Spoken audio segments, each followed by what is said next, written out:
I welcome everyone. My name is Glo Rodriguez. I use they and she pronouns, and I'm the training program manager at Pacific Center for Human Growth.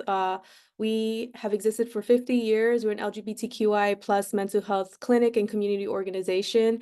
And today we are partnering with Nikki Khanna to present to you all the LGBTQI 101, creating LGBTQIA plus inclusive spaces.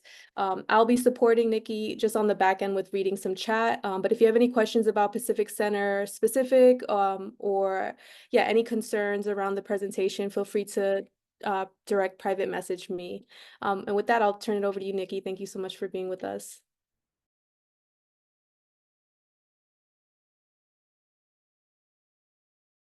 Sorry, was still muted. So, hi everyone.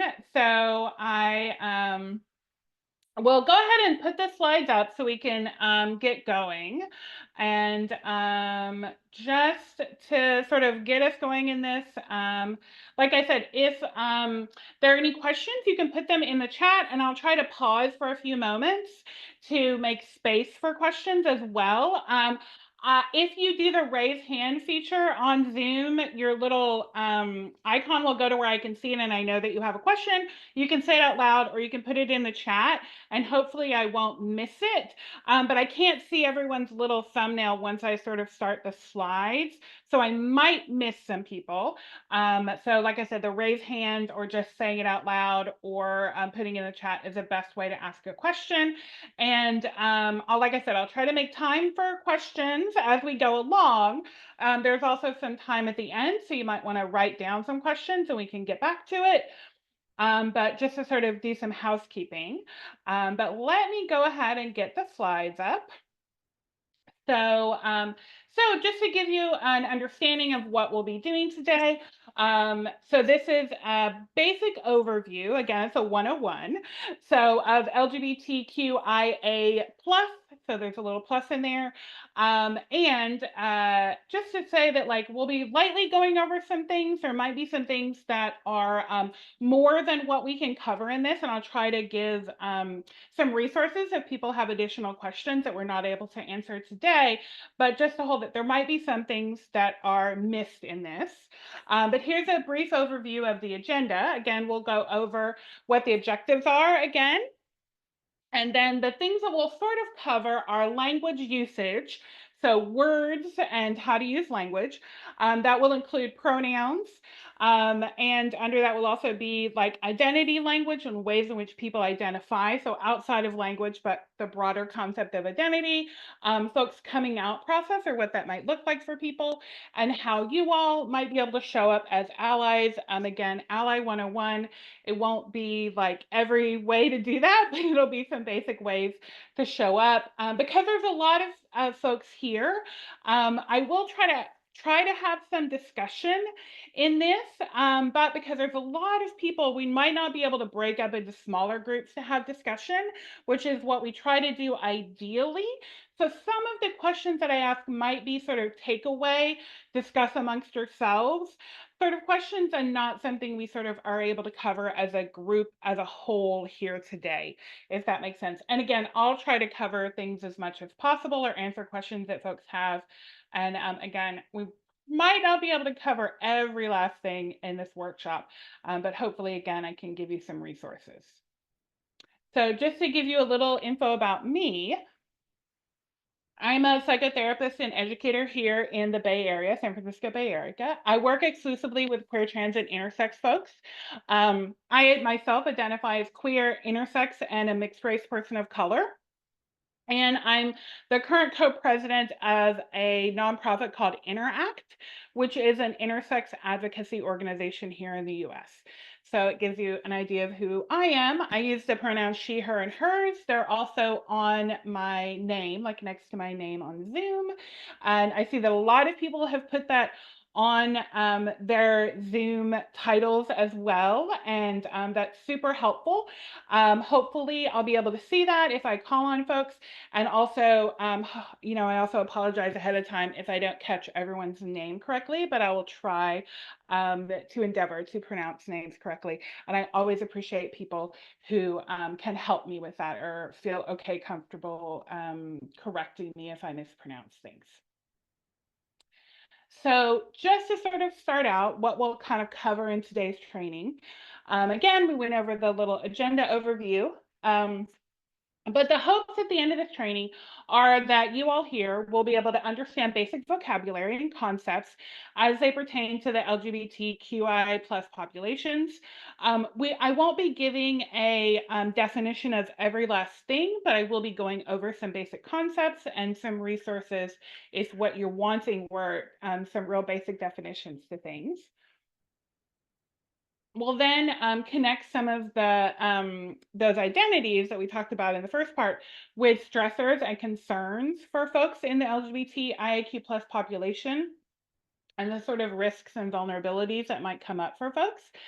And we'll also then look at ways in which we all can take action to better serve and support LGBTQI plus folks. So, were there any questions about what we might be able to cover in today's training or what the expectations are? Okay, I don't see anything right away. And again, we can always come back to questions. I don't want to, stifle anybody and also want to make space. So just to start out, we're going to start out with language. And by language, I mean the words that we use to talk about people. And so to give you sort of an overview, right? So LGBTQIA 2S plus. So those letters stand for lesbian, gay, bisexual, transgender, queer or questioning, intersex, asexual or aromantic. 2S is one identity, as in two spirit, and plus is sort of everything that couldn't be encompassed in that set of letters. And so plus maybe isn't. I know there's been a lot of weird news about what the plus stands for. I won't dig into too much about that. What I will say is if you have questions about whether something belongs in that or a term or phrase that you've heard outside of those letters or the words that I just used, some good resources are the It Gets Better website. And also Glisten, which is GLSEN. So those are both websites that do provide sort of glossaries of terms. So again, if any of the terms I said earlier are things that you haven't heard before or are confusing to you, or if you hear something else, and you're like, I don't know what that means, but Nikki didn't mention it in this presentation. Those two websites are places that you can go to sort of look up some accurate information. Accurate being the key here, that all of the internet sometimes doesn't always give accurate information. I'm sure we've all learned that by now, but just to say that those are two reliable sources for information. Were there any questions before I sort of roll forward? Right, okay, so great. Glow put those in the chat, and that is amazing. So just to give you an understanding of how folks sort of like maybe use some of these terms. So LGBTQIA plus is an acronym that encompasses multiple genders, sexuality, sexes, and cultural identities. So the acronyms includes the umbrella term queer. So the Q again is for queer questioning. And so LGBTQI plus is how we talk about things when we're sort of talking about a community, right? So I'll say the LGBTQI plus community, right? Or an LGBTQI plus organization, right? So when we're talking about things in sort of a formal way, right? And then queer is an umbrella term that stands for social, intellectual, or political movement that seeks to encompass a broad range of sexual identities, behaviors, and expressions. So if you remember on my slide about the introduction of me, I identify as queer. And I think of that because it, to me, is a much more political statement than saying I am bisexual. Because I'm also intersex, because I also date people who are like this and not like that, right? And I also think of it as the work I do as an advocate as as part of my politics, right? So queer for me is a better term to identify myself. That's a personal choice I've made, right? And again, queer is again a term for this sort of like more political or intellectual belief system, right? Or movement, as opposed to like saying the queer community, right? When you say the queer community, you mean like a particular like political movement, not every person who's LGBTQIA plus. Um, and so every person who's LGBTQIA plus might not identify as being queer or consider themselves part of a particular movement, right? And so identity doesn't always dictate a person's beliefs or politics. So were there any questions about sort of the distinction between those two, and also, of course, the overlap that happens? Okay.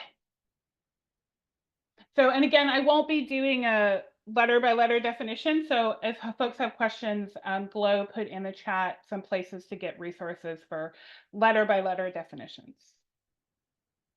So another sort of acronym you might hear is QT by BIPOC. And so that stands for queer, trans, Black, Indigenous, people of color. I've also heard queer, trans, Black, Indigenous, mixed race, people of color.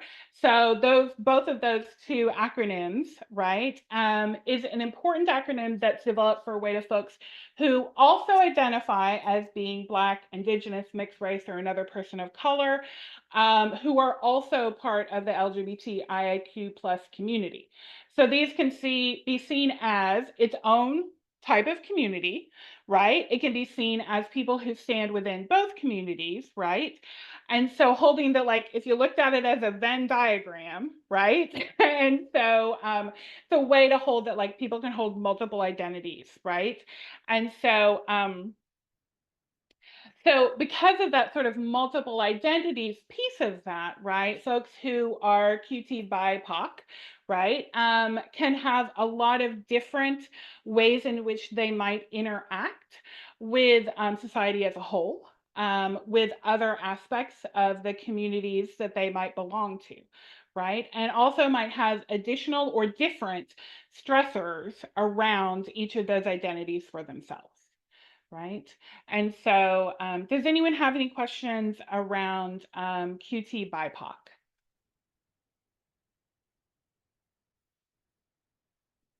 Okay.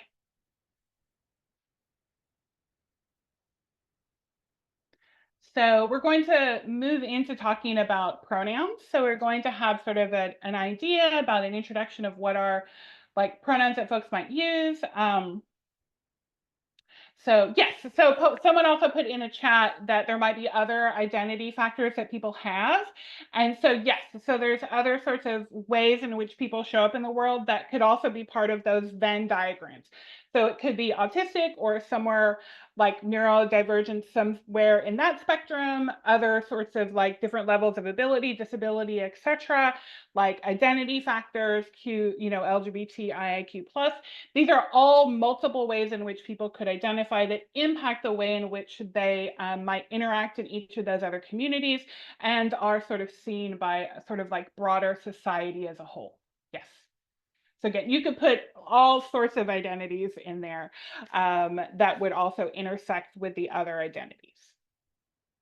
Okay, so pronouns. So again, pronouns are words that stand in for proper names, right? And so just like the way we give respect to someone's name, we also want to give respect to person's pronouns, right?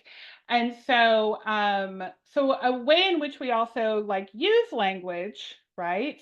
Let's see. It's a little right. Okay. Is when we talk about pronouns, sometimes people you might hear someone say the word preferred pronoun. And I'd like to encourage people to remove the word preferred from the way in which you talk about pronouns, names, gender, or other identifying factors relating to like sex, sexuality, gender, etc. Right? So a preference is something like I prefer Cool Ranch Doritos over nacho cheese Doritos, right? That is a preference. I am not going to have my rights as a human being altered because of that preference, right? Like you might not agree with my choice of Cool Ranch Doritos over nacho cheese Doritos, but again, it is not something that is going to, that preference is not something that is going to remove my rights as a human, right? And so when we say things like preferred pronouns or preferred name, right, we're reducing the importance of those things, right? We're belittling it or making it smaller. And so the way in which we want to do is like to think of that this is someone's name, this is someone's gender, this is someone's pronoun, right? And so it also, in particular for folks who are in the transgender community, so the idea of preference also removes the idea that this is a real identity for a person, right? A real, true, and authentic identity for a person. You think of if by like, again, the word preference reduces the importance of it. So, and also the same is true around sexual orientation, right? When we say sexual preference, why we're reducing it, right, to something like Cool Ranch Doritos over nacho cheese Doritos, right? It is not that frivolous, right? It is something, again, that is important enough that a person's human rights would be altered because of this. So we don't want to, again, reduce it by using the word preferred or preference around something. Were there any questions about preference?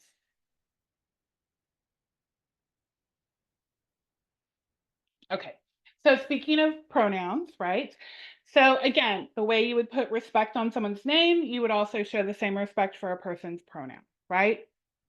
And so by using a person's pronoun, right, we are showing that we understand who they are, we like have respect for the identity that they have, right? And so also to hold that a person's pronoun is not a stand-in for someone's gender identity, right? So like, for example, a person could use a she, her pronoun, and it doesn't necessarily mean that they identify with being female, right? And so it means that that is the pronoun that they use. And so we have to also sort of like remove the association we have so much directly linked with identity and pronoun usage, right? The important part is to learn what people's pronouns are and use them just like we would use someone's name. I often give the example of Vivian is essentially a gender neutral name depending on where you are in the world. So it is not a name that signifies that a person is male or female, right? But for the most part here in the US, we think of Vivian as a woman's name, right? And so, but by doing that, right, we reduce or like remove a person's agency in how they might identify, right? And so the same thing is with pronouns, right? Like using a particular name, right? Someone saying my name is Vivian doesn't indicate what that person's gender is, right? It just tells us what their name is. The same is true for a pronoun. And so the pronoun goes with like the word that a person uses for themselves, not necessarily an identity that they have. So are there any questions that folks have about that? I see some stuff in chat, but again, it's hard for me to see all of them sometimes.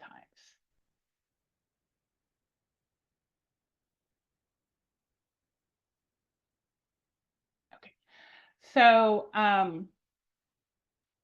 so one of the reasons that we want to make sure that we use people's pronouns right and that we want to respect people is that it helps, right? So it prepares people for success in the world, right? So in relationships, in like other interactions they might have with society.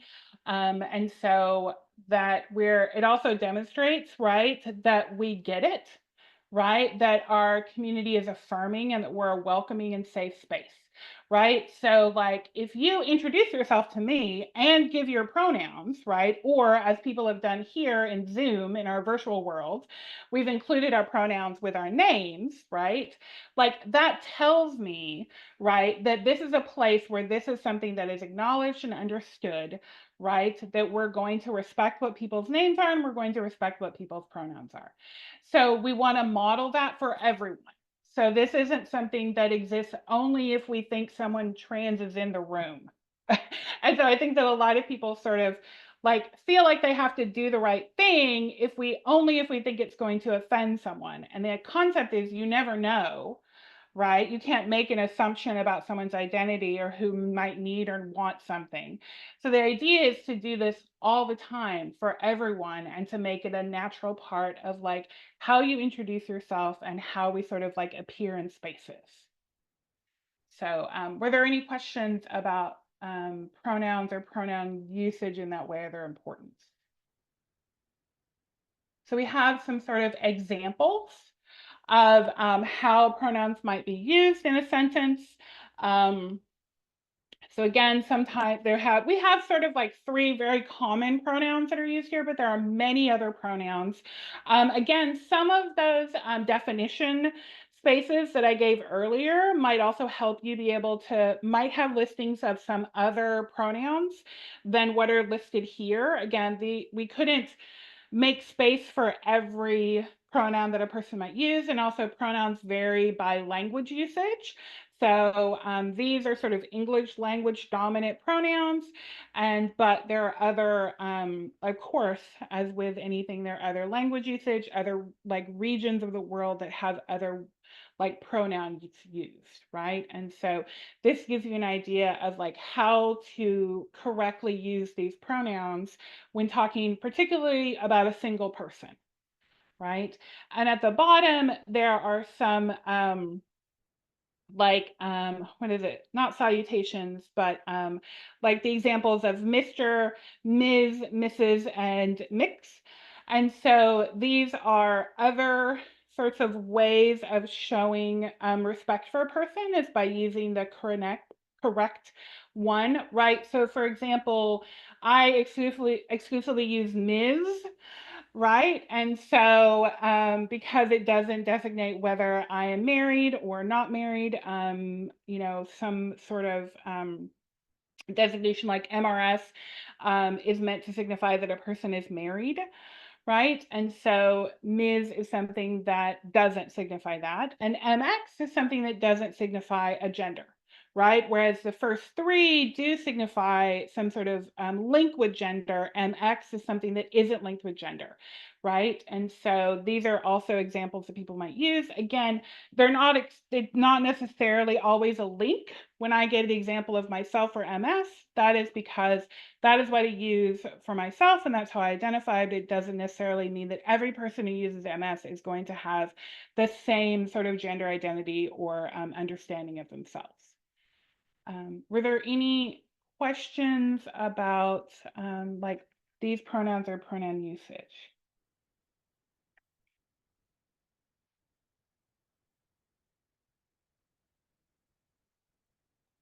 Okay. So, so some questions that often come up, I'm not sure if it seems like maybe folks are sort of all on board. But some questions that come up are, do people's names and pronouns change more than once? And the answer is yes. So people can like change their names and pronouns in various ways.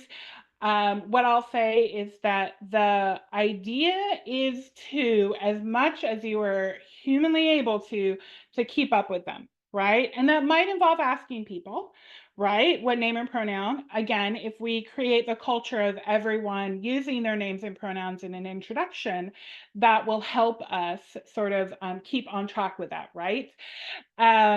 So another question that people might ask is, if someone's pronouns have changed, how do I refer to that person in the past tense? So you use the current name and pronoun that they're using, right? And so even if you're talking about them as a little kid, right, you'll still use the same like pronoun, right, and name that they currently have, even if they might have been known differently at that time, right? The correct thing to do is to use what they currently use now, right? And so, and what do I do if I make a mistake? And just like with any sort of mistake that we want to make, we want to correct ourselves and apologize, but we want to do so as sort of like lightly as possible, right? So you start out saying like, I meant she went to the park. And you very quickly correct yourself. And if you need to, you can say, I'm sorry and apologize, right? Particularly if that person is there, it would merit an apology, right? But just like when you say anything, I was going west. No, I'm sorry, I meant east, right? Like we're correcting ourselves and we're apologizing for making the mistake and we're like moving along, right? And so the idea is to again like have it go as smooth as possible. We don't need to stop and make a big production out of apologizing or like call it out in a huge way, right? There are also times where we might not realize we've made a mistake until later, right? And if that is the case, then just like with anything, you can apologize and correct yourself later, right? So, like you misused a pronoun when you were talking to somebody about a third person, you can go to that person A later and say, like, hey, I'm sorry, I said he and I meant to say she, right? That's a mistake I made. Just so you know, this person uses she, and like sort of go forward from there, right? And so acknowledge that you made a mistake, make the correction and go forward. And if the person that you're talking about is involved, you want to go to them and make an apology, right? And say, I'm really sorry, I made a mistake. I should have said this and I said that instead, right? And to apologize for making the mistake, right?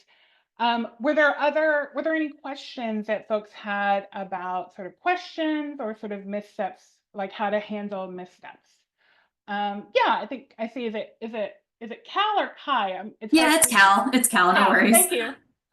So I was typing it up and then I realized it'd probably just be easier to ask over voice. I have a question or asking for guidance on a situation like, say I'm in a workplace and we're talking about someone who isn't there, or even if they are there, and my coworker, for instance, like misgenders somebody.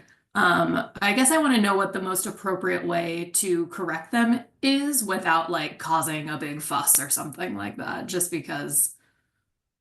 Yeah, I mean, I think to do it as like to sort of smoothly say that, to say like, oh, that person uses she/her pronouns, and Cool, move as on. simple as that. As simple as that. And I mean, we're going to like talk a little later if it seems more egregious than that. Like if you feel it's Mhm. like an honest mistake, right?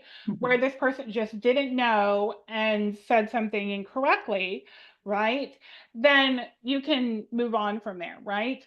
And so like but if you feel like this is something this person is doing like on purpose, right? Mhm. Then we have a little more like showing up as an ally conversation later on in the presentation where we'll sort of go over some things like that. But again, if it feels like you said, an honest mistake, then you can just quickly say, oh, that person uses this pronoun instead.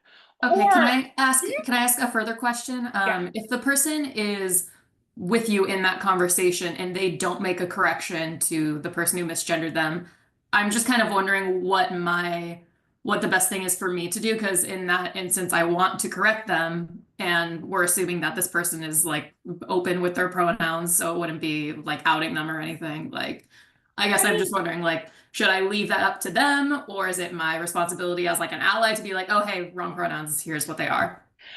I think what I would say is if like it's you, if A, B, you and A or B are having a conversation and it's about C and C is a person that gets misgendered, if C Mhm. doesn't say anything and you haven't had a previous conversation with C where Mhm. C has said, like, I want people to use the correct pronoun with me, please help me with this, Cool. then I would check in with them later Okay. and say, like, hey, I heard that happening.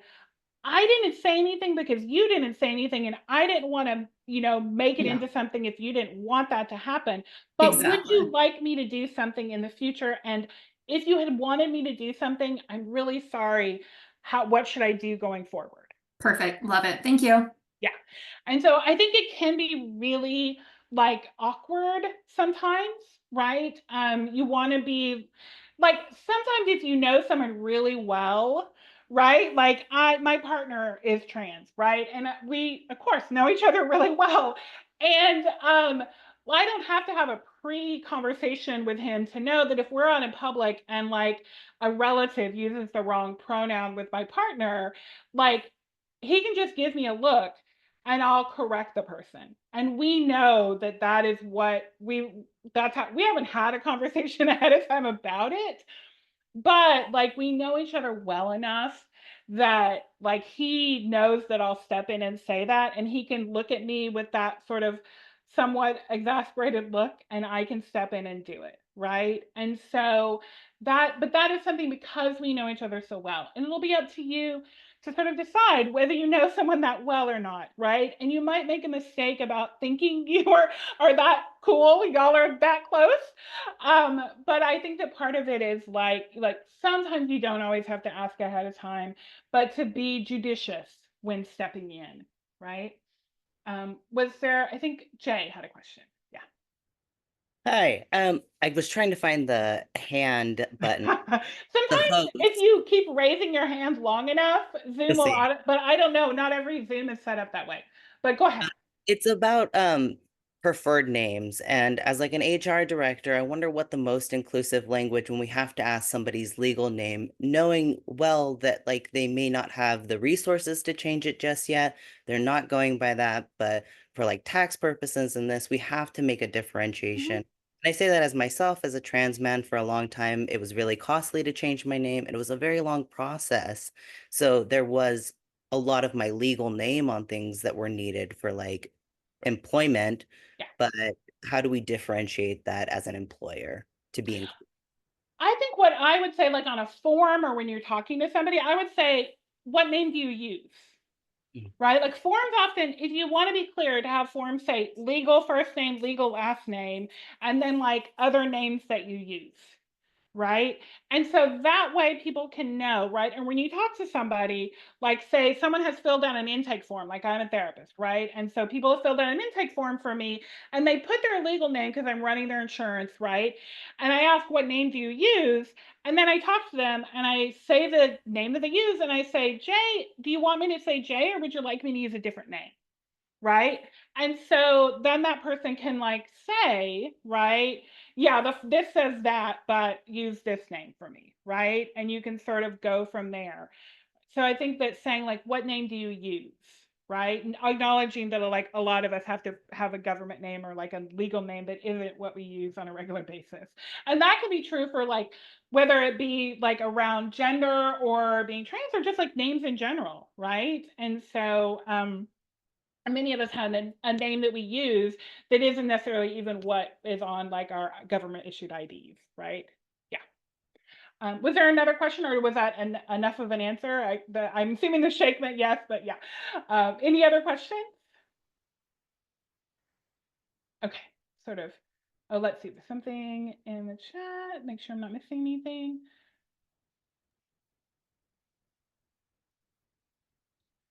The question in the chat is, Yeah. oh, do you want me to read it to you? I got it. I can look at it. Thanks. I just wanted to make sure. So, yeah, when you're asking a student, or what I would say is like when you're introducing yourself to a student or anyone, to like introduce yourself and say, "Hi, my name is Nikki, and I use she/her pronouns." And that gives an opportunity for the other person, whether that be a student or another person, to tell you their name and what pronoun they might use, right? And so that is sort of like the easiest, most polite way is to set the example yourself, right? And then it makes the open invitation for the other person. And what I would advocate is for doing that every time you introduce yourself to anyone. So you don't want to single it out for a person because you don't know, right? You can't conceive of how this person might identify or what their gender might be. You want to do this for every person, even when you think you absolutely know, right? And you want to give yourself as the example first.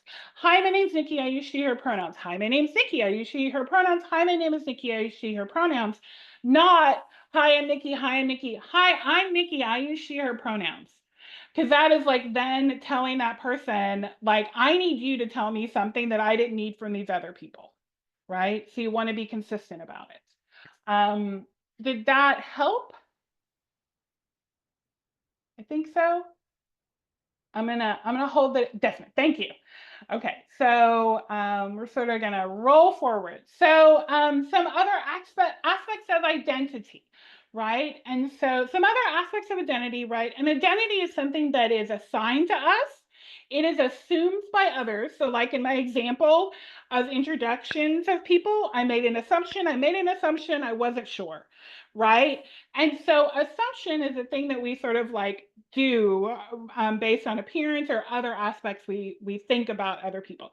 So what I'll say is assumptions is something that human beings are hardwired to do. And what I want to say is that you do have a choice between the thing that your brain does and the thing that your mouth does. So our brain's going to make an assumption based on appearance on people. That happens. That's normal, right? Let's not beat ourselves up about that. But the thing you want to do is make sure that your interactions with people and the things that you say, right, give an opportunity for people to tell you who they are outside of that assumption that you've made, right? And so, and what I'll say is that all of these things sort of exist, right? We can think of it as a spectrum, but I think of it as like this huge, like, galaxy of ways in which people can exist, right? And so, let's see, I want to make sure I'm not missing something. So, yes. So the things that we are often assigned, right, so that are sort of given to us, right, are we're often assigned a gender, right? If you've ever seen any YouTube videos of gender reveal parties, you will learn that we are often assigned a gender even well before our birth, right? And so things that are assigned to us are our sex. It's often based on features like body parts or chromosomes or hormones, right? So we make an assignment of that, of what a sex is. And things that we don't often assign, right, particularly at birth or at a very young age, of sexuality, though we do make assumptions about that, right? So we'll talk about babies as being heartbreakers, or like, you know, we sort of like assume who they might want to have relationships with in the future, even though they're far too young to be doing that, right? And we often make assumptions based on, we make assumptions of gender, we make assumptions of sex, right? Based on all sorts of like ideas and features, right? And so, and all of these things, right? Gender, sex, sexuality, they all exist, right? Not just on a spectrum, but in like all sorts of broad ways, right? And so, to have an understanding that we sort of like as human beings, like assign things a meaning, right? And then we make assumptions based on those assigned meanings we've been told, right? And to hold, right, that the process again between like mind and mouth, right, is that we get to think about those things, right? Just like human beings are the only sort of animal that makes up religion and art and like all of these huge creative things, we also get to sort of like make meaning out of things ourselves, right? So we get to investigate those things in a way, right, that is unique to us, right? So think of it as not as burdensome, right, but as an opportunity to sort of like explore and see more, right, or to understand more about things, right? And so to give a definition of some of these things, right? So I sort of touched on a little of this earlier, right? So sex is assigned at birth, right? And sometimes, again, like I said, before birth, right? We will will assign these things to people, and they're based on external characteristics such as body parts or lack of body parts, and they encompass a combination of things like chromosomes, hormones, the way people respond to hormones, sex organs, and secondary sexual characteristics, which are things like body hair or a lack of body hair, or breasts or a lack of breasts. So those types of things, right? If you remember, like like learning about puberty growing up, we learned that secondary sex characteristics are like when hair grows in or like breasts develop, right? Or don't develop, right? And so just to say that like that is what sex is, right? Is this sort of like definition or something assigned to us based on these sort of like characteristics, right?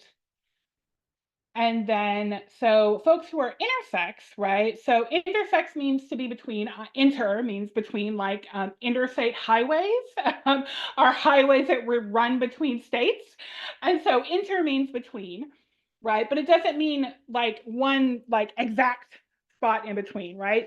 So intersex is someone who has a combination of any of these sort of like characteristics, sex characteristics we spoke about earlier, that come in a combination, right, that doesn't fall into our understood sort of that pattern of what is male or female, right? In our world, we only have sort of like two categories. We have sex binary, and like, so if you have this set of chromosomes, then you're supposed to have this sets of parts, and you're supposed to have like this assignment of sex, right? And that's not necessarily how it works, right? And so individuals with intersex traits are born, they're perfectly healthy for the most part. There might be some other things that are happening for them, right? Like comorbidities that come with an intersex variation, but it is not the intersex variation itself that makes a person unhealthy.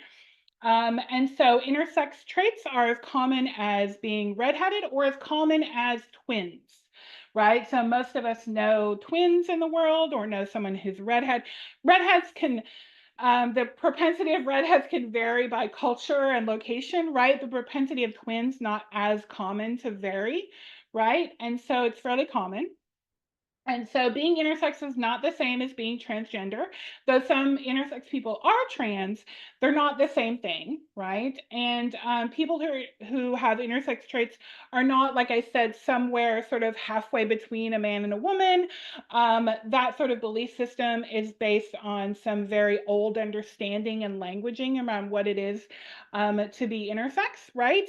And this is like hysteria language or sort of like alarming language, right? That turns human beings who are intersex into these sort of like monsters, right? Or ideas that are like science projects or things that everyone on the internet gets to talk about during the Olympics.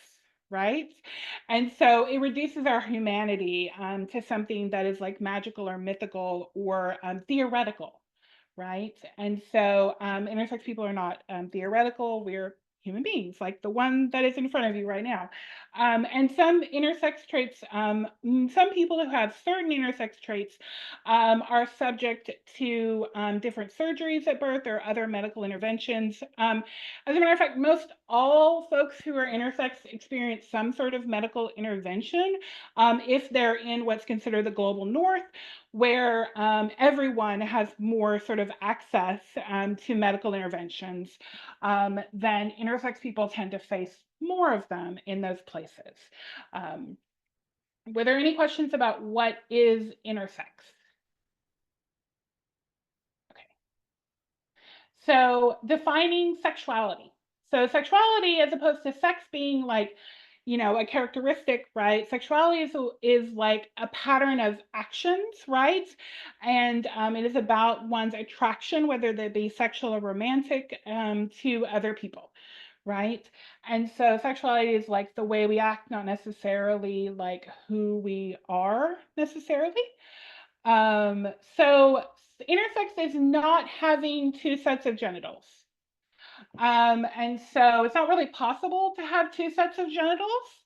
And so it's all one like set of materials. And so it's not really a possibility. So if you want to learn more about what intersex is, I suggest going to Act Advocates online.org, which is the organization that I work for, and look it up. But again, intersex is not having two sets of genitals. And so that's not really a possibility. So again, sexuality is about the way in which we behave and our levels of attraction to other people, right? So again, some people are asexual, which is still a sexuality. It just happens to be one in which a person isn't that attracted to or that sexually active or doesn't necessarily want to have sex with people. It's still asexuality because it still describes the way in which a person behaves sexually. Yeah. So, so defining sexuality again, sexual orientation is not a choice. Again, it's not a preference. It's not Cool Ranch Doritos over nacho cheese Doritos. It is something that is much more innate and ingrained to a person. Being straight is also a sexual orientation. So using sexual orientation as a way to describe only things like bisexual, lesbian, or gay is like othering language. It's a way of like assuming, right, that being straight is normal or natural and that these other things are not, right? But all of them are different sexual orientations, right? And so sexual behavior, which is what a person does, and sexual orientation is how a person feels, right? So, so what a person does and how a person feels might not necessarily always be equal the same, right, as attraction, right? So who you have sex with or how you have sex, right, doesn't necessarily define who you're attracted to, right? And a person's gender doesn't correlate to sexual attraction, right? So the way in which a person might feel about how they, identify, like as far as gender goes, it doesn't define who they find attractive, right? These things are separate categories, right? Some people individually, right, might feel that there's a relationship for themselves, right? But in general, right, like that is not how we define sexual attraction for all of humanity, right? Being bisexual is a true identity. It is not someone who is confused or hasn't made up their mind. Again, it's something that's real, and sexuality is part of our everyday lives, right? And so, it is something that is sort of like ubiquitous, right? It's always there, right? And not something that only happens in a bedroom, right? Not to say that like people are having sex in the streets, sometimes they are, but if I want to hold hands with my partner, right? There's nothing about that, right? That innately, right, is something I should hide, right? Because like it is not something I should only do in my bedroom, right? As opposed to some other couple, right, who might want to hold hands on the street or be otherwise affectionate, right, in public, right? These are things that are sort of like out and around us, right? Were there any questions about the definition of sexuality? Okay. So defining gender, right? So gender is an individual's emotional and psychological sense of themselves, right? And so, so gender is about like how I feel about myself, right? Not necessarily related to like body parts or chromosomes or those sorts of things, right? And so it is more of a like up here kind of thing. It doesn't mean I can't express it, right, in my body, but it starts out in my brain, not in other places or my mind, right? And so transgender, right? So transgender or trans is an umbrella term that encompasses folks who don't identify with the sex or gender that was assigned to them at birth, right? So like going back a few slides when we talked about things that are assigned or assumed, right?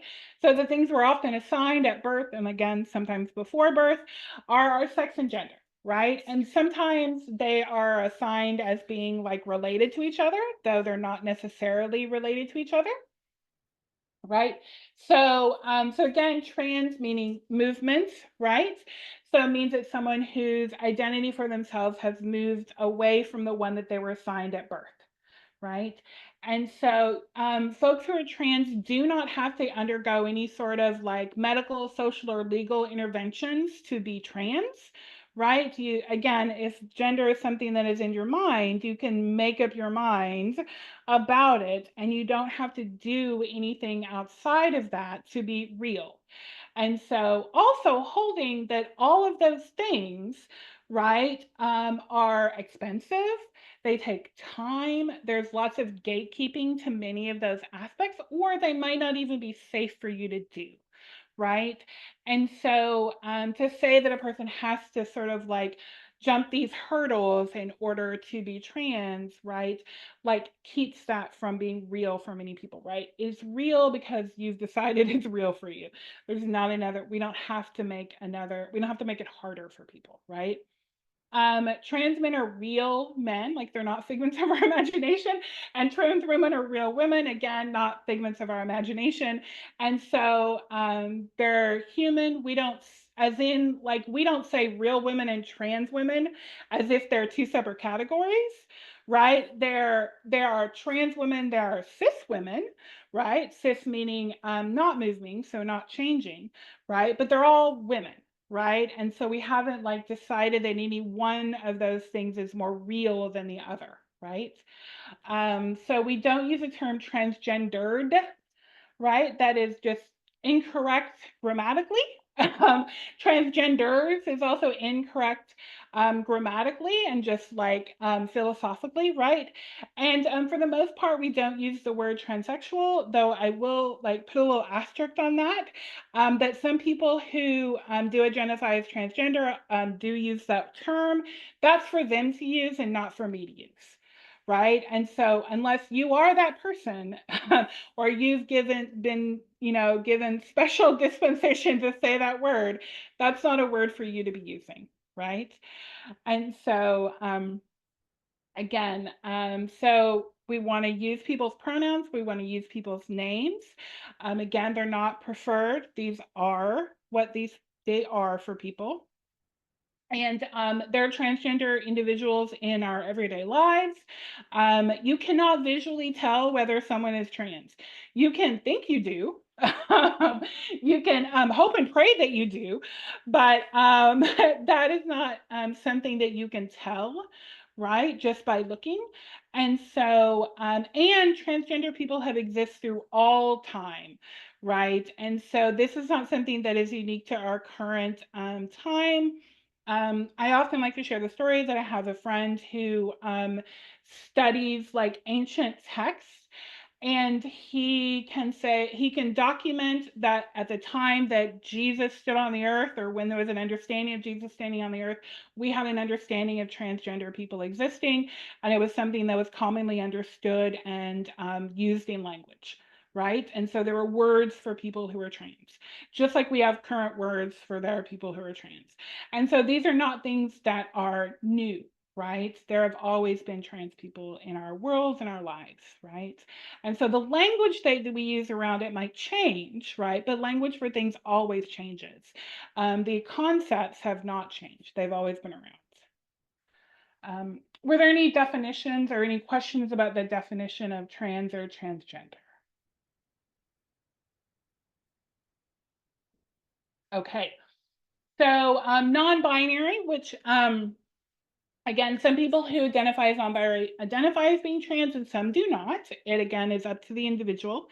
But folks who identify as non-binary don't identify with somewhere in that gender binary, right? And so so that means that they don't sort of like find themselves at one end of the sort of theoretical spectrum.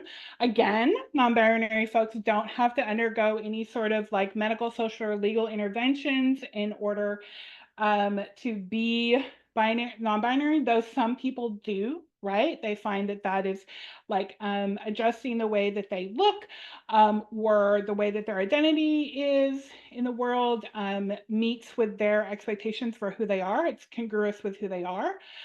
People are non-binary just like everyone else. They can use whatever pronouns they want, just like the rest of us. We can use whatever pronouns we want. So pronouns only tell you what pronoun that person uses. They don't tell you any other identifying factors about a person, right? So not all non-binary people use they, them pronouns, right? Again, they're not necessarily linked to each other. Some do, some don't. So folks who are non-binary are not the same as intersex. So some intersex people identify as non-binaries, most do not. some non-binary folks are intersex, but many and most non-binary folks are not also intersex. And so again, use people's pronouns. It's not a preference. And just like trans folks, there are non-binary folks in everyone's life.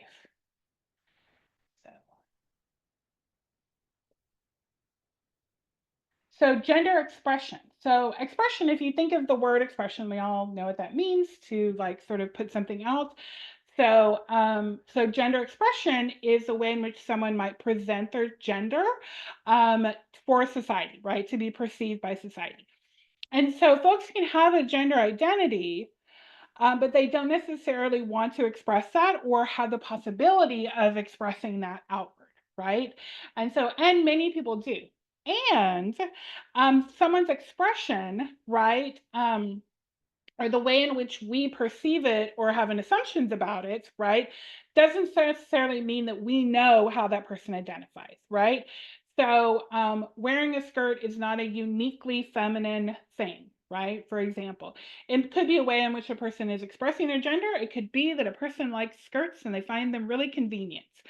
And so to sort of like hold, right, that gender expression again, like can be very unique to a person's unique identity, but it is a way in which a person might be expressing how they want to be identified. Again, you want to check in with folks about those things and not make assumptions based on like someone's appearance.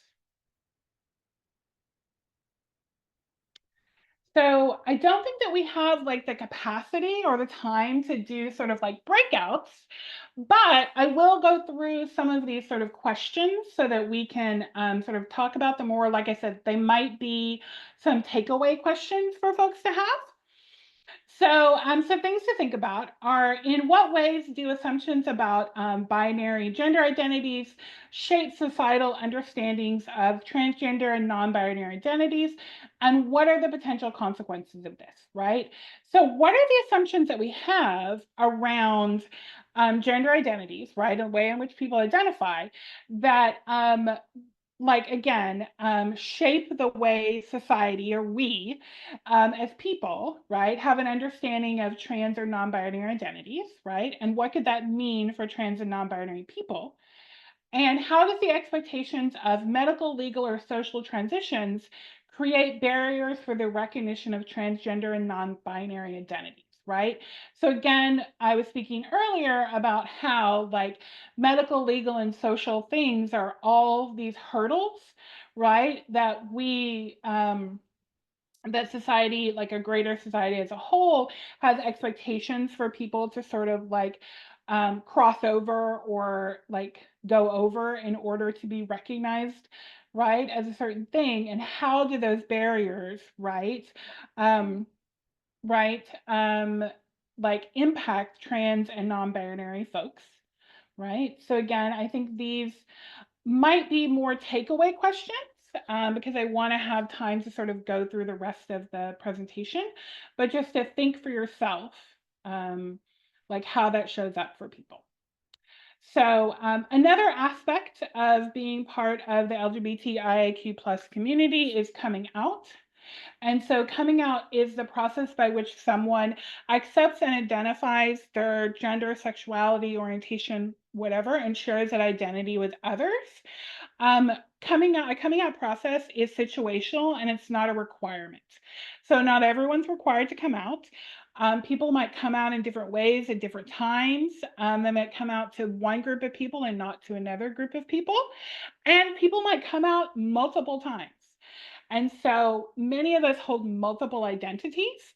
So a person might come out about their sexuality and then later come out differently about their gender, or vice versa, right? And so, or because these things can be flexible and changing across time, a person might come out as one thing and then come out again as something else, right? Even within genders and identities, right? And so again, these are going to change and be different for different people, right? And so the way in which people sort of process that can be very different because each of us are different in the way that we think about ourselves and who we feel comfortable talking to, the space that we have to talk about this, etc. So do's and don'ts for coming out for us as the audience to this, right, as the receivers. So be mindful of the power of language in your response, right? So we don't want to pretend we knew all along, which could like belittle the experience of this person, right? To them, it is like, to us, it is something that is big and real and huge. And to dismiss it by saying like, oh, I knew all along, right? It like removes, right, for us how important it is, right? And so be mindful about any thoughts, feelings, experiences that might be coming up for you. Again, like I said, something might happen here and we get to make a decision about whether it shows up in our mouth, right? So you can think all sorts of things, but it doesn't mean you have to share all of those thoughts and feelings and whatnot that is coming up for you with that person in that moment, right? There might be some things that you don't need to share at all.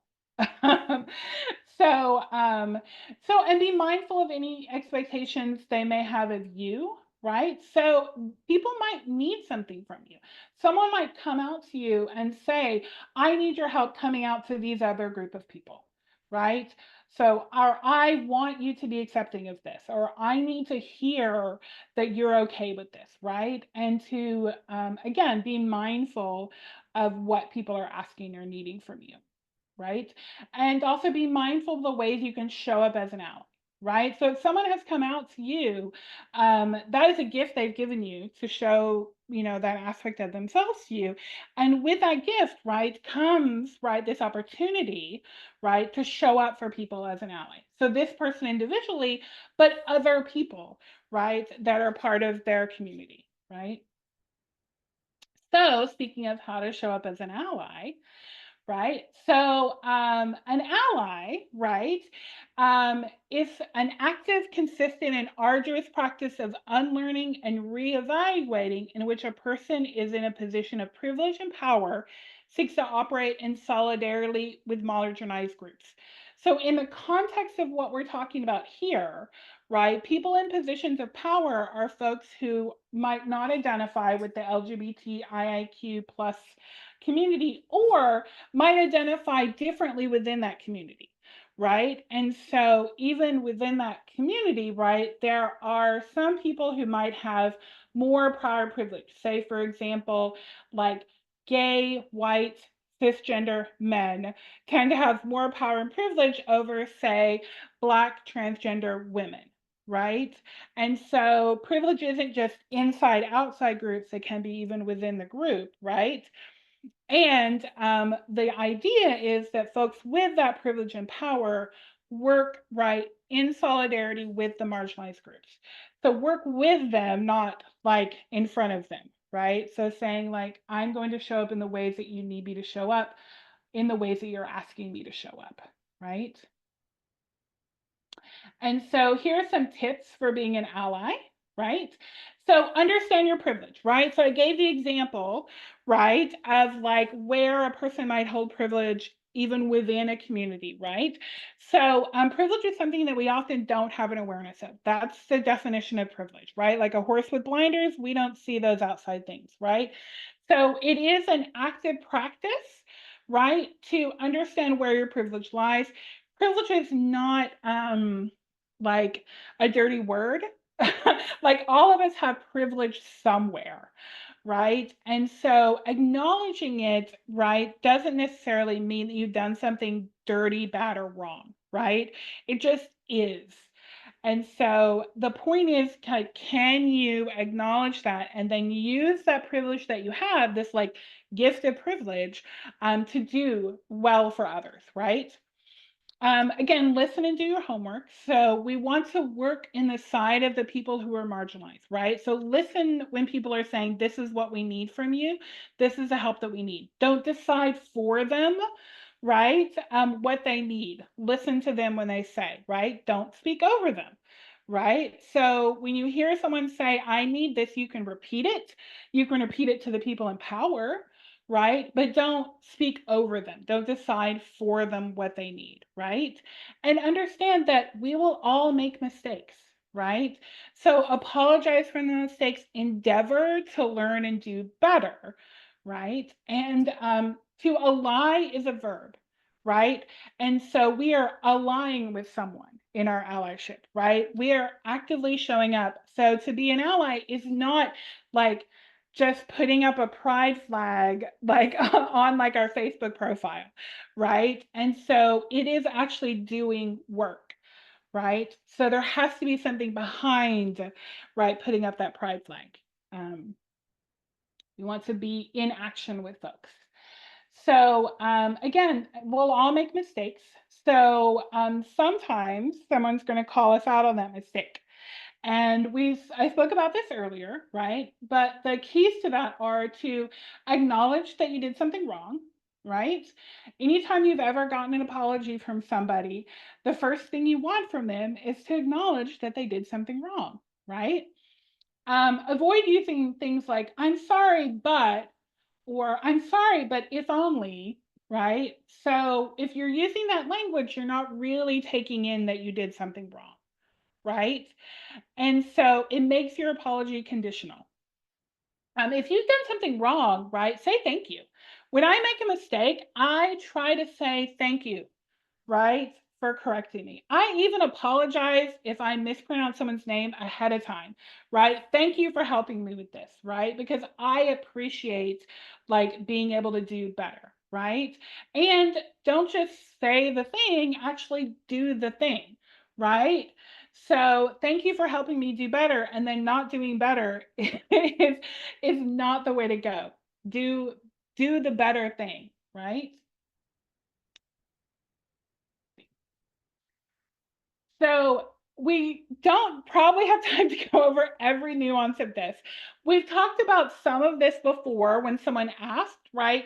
Like, how do we correct someone, right, in a way, right?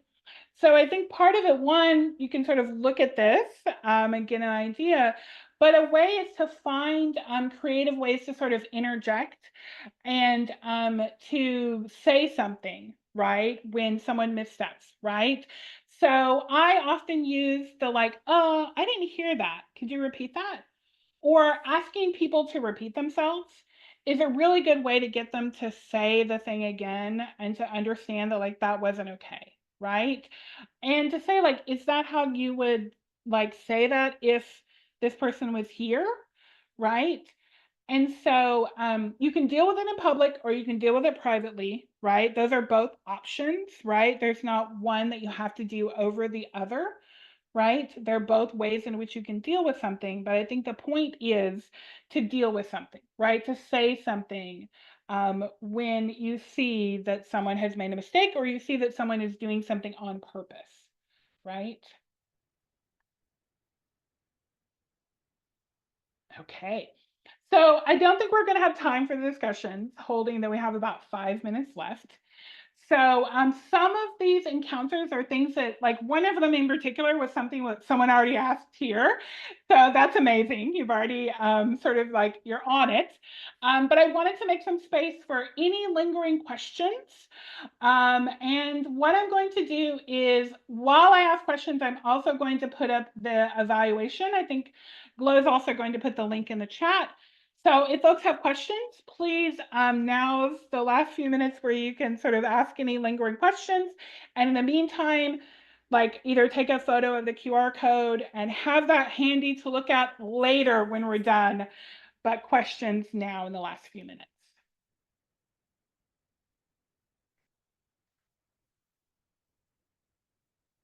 Anything lingering for folks?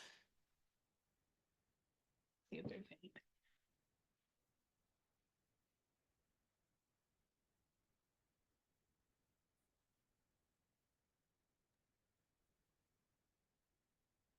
Okay, I think everyone's probably been able to get the evaluation. I'm gonna take down my slides. Again, the link to the evaluation is in the chat, so even though the slides are gone, you should be able to see that. And then this way I can sort of see people. in case there are any other lingering questions folks have. Otherwise, I really appreciate all the ways in which people have shown up and participated.